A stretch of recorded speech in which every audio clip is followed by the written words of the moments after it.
पश्चिम बंगाल विधानसभा चुनाव के प्रथम चरण के चुनाव प्रचार के आखिरी दिन गृह मंत्री अमित शाह ने दार्जिलिंग में जनसभा को संबोधित किया। इस दौरान उन्होंने टीएमसी सरकार पर निशाना साधते हुए कहा कि ममता बनर्जी के राज में माताओं बहनों पर जमकर अत्याचार हुआ।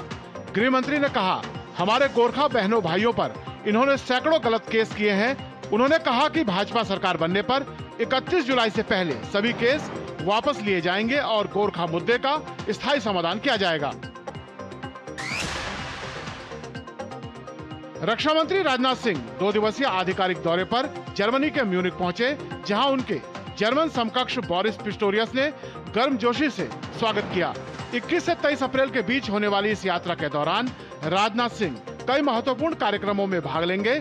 इस दौरान दोनों देशों के बीच रक्षा सहयोग को और मजबूत करने पर विशेष जोर दिया जाएगा।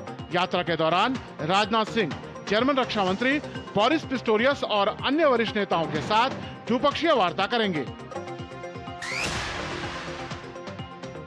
आज पूरे देश में 18वां सिविल सेवा दिवस मनाया जा रहा है।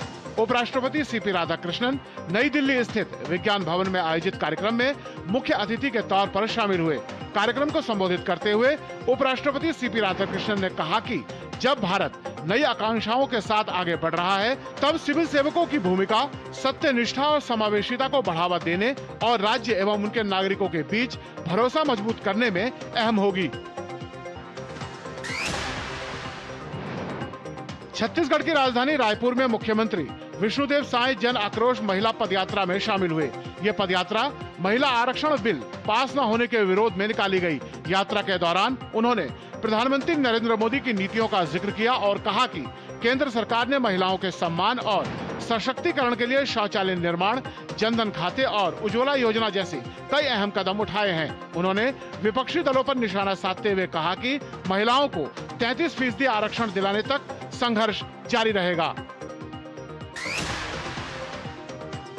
आईपीएल में आज सनराइजर हैदराबाद और दिल्ली कैपिटल्स आमने सामने होंगे। दोनों टीमों के बीच ये मुकाबला हैदराबाद के राजीव गांधी इंटरनेशनल स्टेडियम में शाम 7:30 बजे से खेला जाएगा। पॉइंट्स टेबल पर दोनों ही टीमें 6-6 अंकों के साथ बराबरी पर है। हालांकि बेहतर रन रेट के कारण हैदराबाद चौथे स्थान पर है।